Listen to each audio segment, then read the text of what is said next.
talking about mid-caps itself, let's go straight to our guest.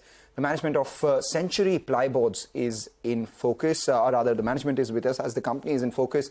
FY24 seems to be the year of capacity expansion for them, and we have a lot to discuss with Mr. Bhajanka. We have capex plans, the demand, where MDF prices are headed, and more importantly, will there be an ADD on MDF soon or not? Thanks a lot, Keshav, for joining in. Always a pleasure speaking with you. If you could give us a sense of how demand is playing out right now, and at the same time, prices. Have you managed to hold on to prices? Have you cut them? Have you thought of increasing them? How are things on the ground? Good morning. Firstly, thank you so much for having me on the show. I think, demand is somewhat muted. It is not as robust as what it was last quarter. This is primarily due to a slight liquidity issue in the market on account of the higher interest rates. But I think this is a short-term phenomenon. Given that there has been, because of the muted demand scenario, there has been no real tendency to increase price by the industry as a whole. At the same time, there have been no reductions in price. So we are more or less status quo as far as the prices are concerned. Okay, all right. Hi, Keshav. Good morning. Thanks so much for joining in. So demand is a little bit muted, and that's the feedback that most on the street are getting as well. Could you tell us about your market share in the various segments? Break it up for us. And also, are you getting a sense that the unorganized market is getting a little bit more aggressive, or you haven't seen any of that? Good morning. I think, if you look at the largest segment, plywood, we have been steadily gaining market share. But the difficulty is that there is a lot of unorganized market, as you correctly said. So to gauge the exact quantum of market share becomes very difficult.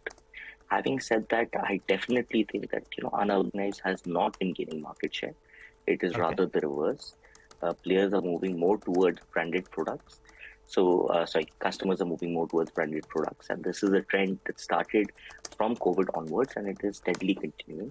So if you look at our growth, I think it will be fairly higher than the industry as a whole. And I think that trend is likely to continue. If you want to quantify your market share in the various segments, if you could tell us. In plywood, we would be at 7% plus of market share. In laminates, would be close to 6%. Whereas in MDF and particle board, because MDF is a more organized market, we would be at a higher market share. Particle board, it would be slightly lower. So MDF would be what? And when you say 7% and 6%, it's of the entire market, right? Not just the organized players. Yes, it would be of the entire market. So MDF, again, because of the quantum of imports changing, it is difficult to put a direct number on it at this point in time. However, us, Green and Action would be the three largest players in the market. All right. And you spoke about the imports coming in MDF. What exactly is the quantum of imports that have happened in this financial year so far? What is the expectation? Because I remember the last time you joined, you said there is a strong case for ADD on imported MDF. Have you heard from the authorities on that one? Yes, there is definitely a very strong case for ADD on MDF. And the primary reason being that, India is one of the lowest cost manufacturers of MDF.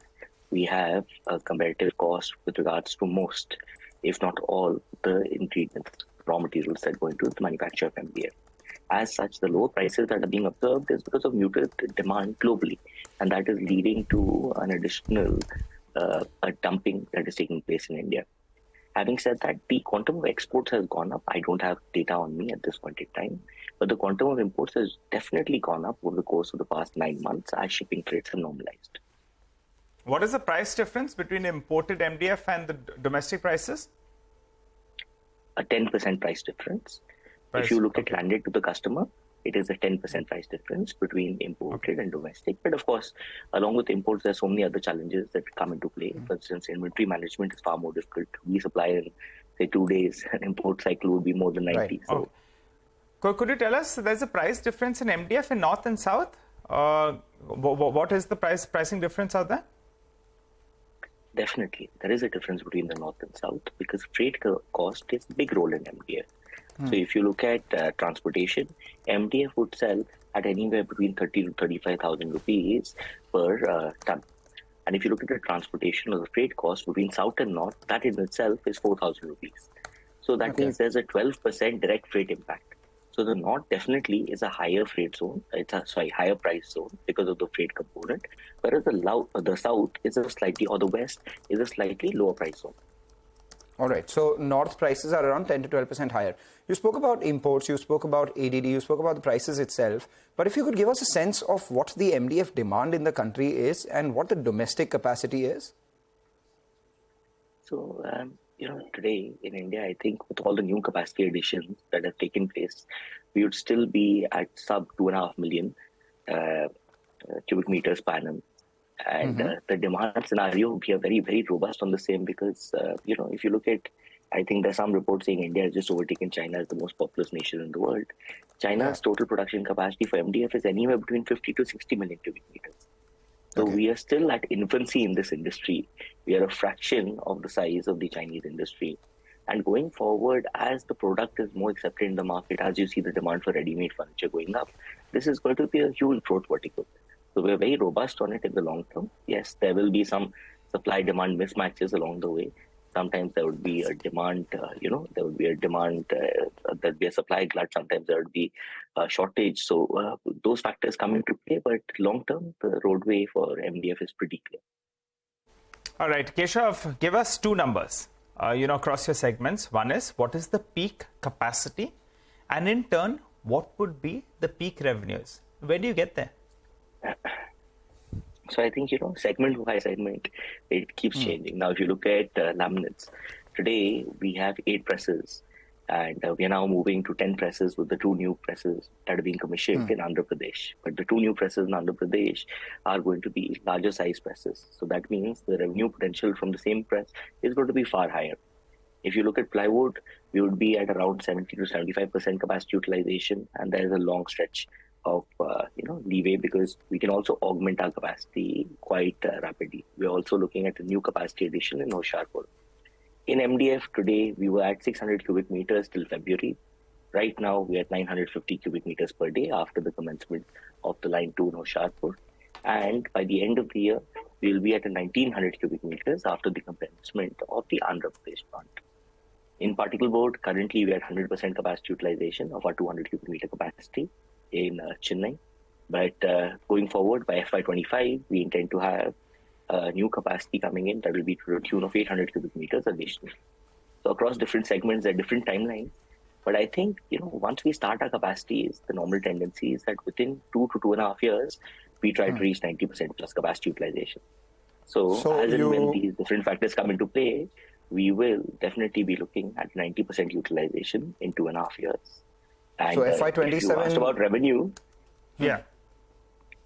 if you asked about revenue, we have given a guidance that is 20% plus revenue growth, or 20% revenue growth rather per annum.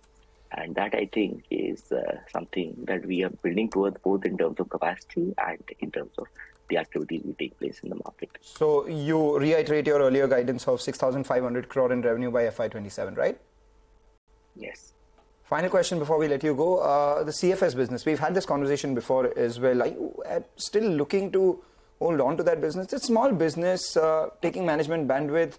Why wouldn't you just sell it or, demerge it?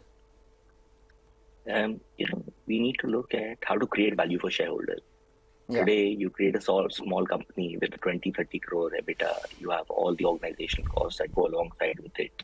And suppose we put it as a separate listed entity, coverage for that comes down. We look at value destruction for our shareholders. Our objective is always how to create value. To this tune, we have taken over 3 berths at the Kidderpur Port, as you are aware, and at the Kidderpur dock of the Calcutta Port Trust, And going forward, we feel this is going to tremendously aid in a change in the overall EBITDA profile and the nature of the business in itself, because we are going more towards backward integration. After this, we will definitely be looking at getting a partner at a valuation that is comfortable to us, and then deciding what to do with the business. And after this means the revenue of what? Currently, it's about 83 crores and an EBIT of 13 crores. What is the threshold that you're looking at? 200 crores. 200 crores. By when? Hopefully by FY25. All right, take that point. Thank you, Keshav, for joining in. Always a pleasure speaking with you. We will hold on to those numbers that you've guided us for FY25 across your segments as well.